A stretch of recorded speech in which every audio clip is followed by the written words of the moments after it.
Hello and welcome to this budget special episode of Drishti IAS English.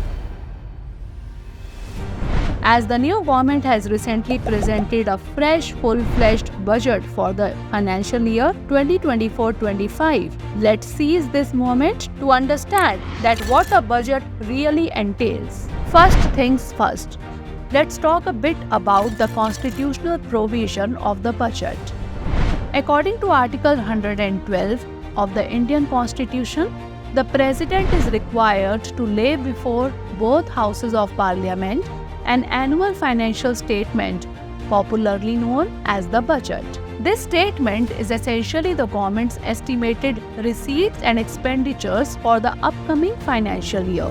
The budget is primarily classified into two main parts: revenue budget and capital budget. Revenue budget is further classified into revenue receipt and revenue expenditure. Revenue receipt has two components: tax revenue receipt and non-tax revenue receipt. Similarly, capital side of the budget also has two parts: capital receipt and capital expenditure. On the expenditure side of both revenue budget and capital budget, earlier there used to be two components: plan expenditure and non-plan expenditure. However, on the recommendations of 𝐠𝐲 Committee, government abolished this classification in 2016. So there are no more planned and non-planned expenditure. Now let's see all these in detail one by one. The revenue budget consists of revenue receipts and revenue expenditure.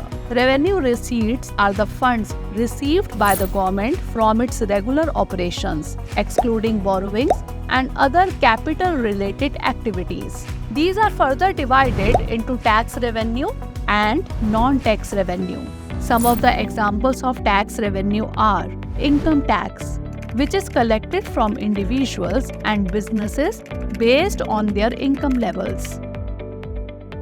Goods and services tax, that is GST, which is collected on the supply of goods and services across India. Corporate tax, which is levied on the income of companies. And customs duties, which are collected on goods imported into the country. Examples of non-tax revenue are interest receipts, that is, earnings from loans provided to states and other entities. Dividends and profits, income from government investments in public sector enterprises. Fees and fines, that is, charges for various government services and penalties. Grants in aid, financial assistance from external bodies including foreign governments and international organizations. Now let's see the expenditure side of revenue budget. Revenue expenditure refers to the expenses incurred by the government for its day-to-day operations and maintenance. These expenditures do not create any assets, nor do they reduce liabilities. Some examples are salaries and pensions, like payments to government employees and pensions to retirees. Subsidies like financial support for sectors such as agriculture, food, and fuel. Interest payments, that is, payments on borrowings. Defense expenditure, cost associated with maintaining and operating the defense forces.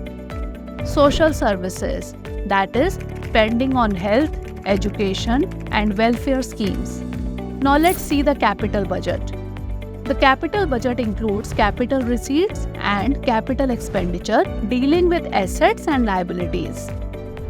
Capital receipts. Capital receipts are funds received by the government that create liabilities or reduce financial assets. These receipts can be through following means. Borrowings. This can be of two ways. First is market loans, which is issued by the government to finance its expenditure. And second is external loans, that is borrowings from foreign governments and international institutions. Disinvestment proceeds. This is generally in the form of sale of public sector units, that is revenue from selling government stakes in public sector enterprises. And recovery of loans. This is generally in the form of repayments from states and union territories, that is, recovery of loans previously disbursed by the central government. And finally, the expenditure side of the capital budget.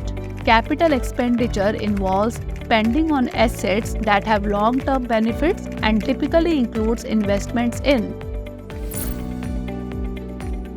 infrastructure development, such as roads, railways, airports, and ports. Public health, such as construction of hospitals and healthcare facilities. Education, like establishment of educational institutions. Defense equipment, such as procurement of military hardware. Irrigation projects, such as building dams and irrigation infrastructure, etc. So that wraps up our discussion on the components of budget. We hope you found it informative and enjoyable. We will be bringing you many more exciting videos, so don't forget to subscribe to the channel and hit the bell icon for notifications. See you next time. For more informative content, like, share and subscribe, and do not forget to press the bell icon to get the notifications.